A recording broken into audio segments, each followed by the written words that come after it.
Teori belajar konstruktivisme. Di sini saya akan menjelaskan mengenai A.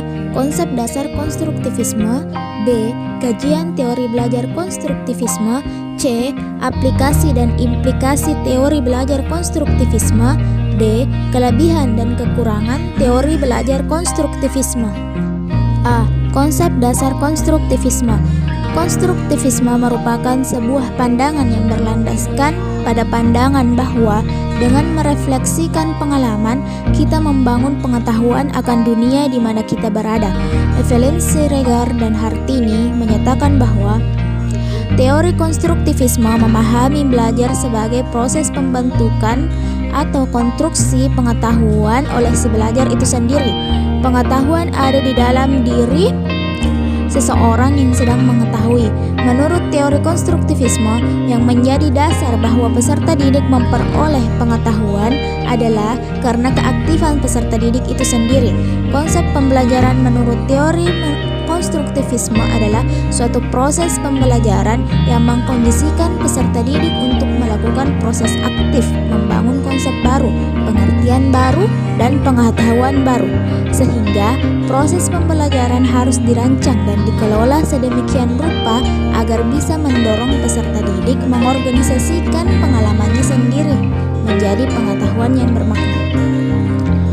Driver dan Oldham dalam Evelyn Siregar dan Hartini menyatakan bahwa ciri-ciri belajar berbasis konstruktivisme yaitu orientasi, yaitu peserta didik diberi kesempatan untuk mengembangkan motivasi dalam mempelajari suatu topik dengan memberikan kesempatan melakukan observasi.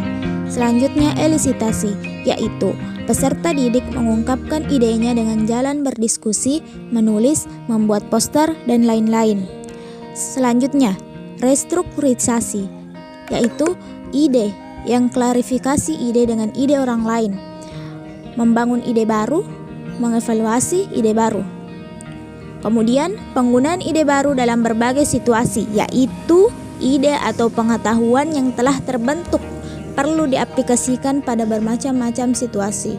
Dan review, yaitu dalam pengaplikasian pengetahuan, gagasan yang ada perlu direvisi dengan menambahkan atau mengubah. B. Tokoh dan kajian teori belajar konstruktivisme. 1. Piaget. Konsep dasar teori Piaget berasal dari gagasan bahwa perkembangan anak berguna untuk membangun struktur kognitifnya. Dan Piaget mengungkapkan istilah tersebut dengan skema. Skema memang sudah banyak digunakan oleh ahli bahasa, psikolog untuk menjelaskan interaksi antara beberapa faktor yang berpengaruh dalam pemahaman. Selain skema, ada beberapa konsep lain yang dikembangkan oleh Piaget, yaitu asimilasi, akomodasi, organisasi, dan keseimbangan. 2. Vygotsky. Vygotsky mengemukakan teori yang bernama pembelajaran kognisi sosial. Siono dan Haryanto, pembelajaran kognisi sosial meyakini bahwa kebudayaan merupakan penentu utama bagi pengemban individu. Manusia merupakan satu-satunya spesies di atas dunia ini yang memiliki kebudayaan hasil rekayasa sendiri. Dan setiap anak manusia berkembang dalam konteks kebudayaannya sendiri. Dengan demikian, proses yang terjadi akan beragam sesuai dengan konteks kulturalnya. Proses dan konteks kultural yang beragam juga menghasilkan belajar yang beragam pula. C. Aplikasi dan implikasi belajar teori konstruktivisme. Ada sejumlah implikasi yang relevan terhadap proses pembelajaran, diantaranya yaitu 1. Pengetahuan didapat melalui konstruksi terhadap kenyataan yang ada dan bukan lewat jumlah informasi yang didapat. 2. Pengetahuan dibentuk dalam diri individu atas dasar struktur kognitif yang dimilikinya. Dalam pembelajaran, seorang guru harus menciptakan pengalaman khas dan alami secara sosial kultural bagi peserta didiknya. 3. Dalam proses pembelajaran, guru harus memberi otonomi, kebebasan peserta didik mengeksplorasi masalah dan pemecahannya secara individual ataupun kelompok. 4. Dalam proses pembelajaran, guru harus mendorong terjadinya kegiatan kognitif seperti mengklasifikasi, menganalisis, menginterpretasikan, memprediksi dan menyimpulkan, dan lain-lain.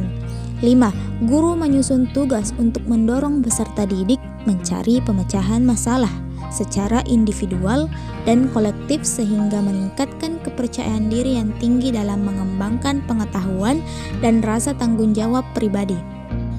Menurut prinsip konstruktivisme, seorang guru berperan sebagai mediator dan fasilitator yang membantu agar proses belajar peserta didik berjalan dengan baik. Maka, penekanan lebih kepada peserta didik yang belajar dan bukan pada guru yang mengajar. Peserta didik ketika awal dalam pembelajaran membawa konsep-konsep, norma-norma, nilai-nilai, sikap, dan pola tingkah laku tertentu ketika mengikuti pembelajaran pertama kali. D. Kelebihan dan kekurangan teori belajar konstruktivisme. Adapun kelebihannya diantaranya: 1. Peserta didik lebih memahami konsep yang disampaikan oleh guru karena peserta didik sendiri yang menemukan pemahaman tersebut sehingga tercipta pemahaman baru. 2. Terlibat aktif dalam memecahkan dan menuntut peserta didik untuk berpikir lebih. 3. Pengetahuan tertanam sesuai skemata yang dimiliki peserta didik sehingga pembelajaran bermakna. 4. Masalah yang diselesaikan langsung dikaitkan dengan kehidupan nyata sehingga peserta didik dapat merasakan manfaat pembelajaran secara langsung.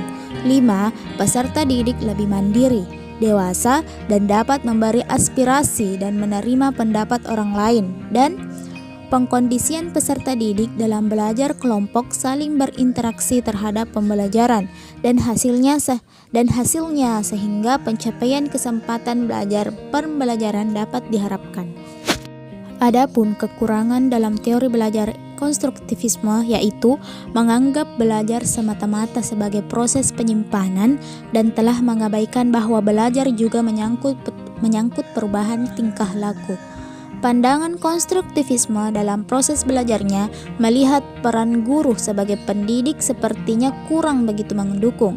Selain itu, peserta didik dituntut untuk bisa membuat pengetahuan dengan ide mereka masing-masing, sehingga pendapat peserta didik berbeda dengan pendapat para ahli. Teori ini menanamkan supaya peserta didik membangun pengetahuannya sendiri. Hal ini pasti membutuhkan waktu yang relatif lebih lama bagi siswa yang malas. Kondisi di setiap sekolah mempengaruhi keaktifan peserta didik dalam membangun pengetahuan baru dan keaktifan siswa. Sekian.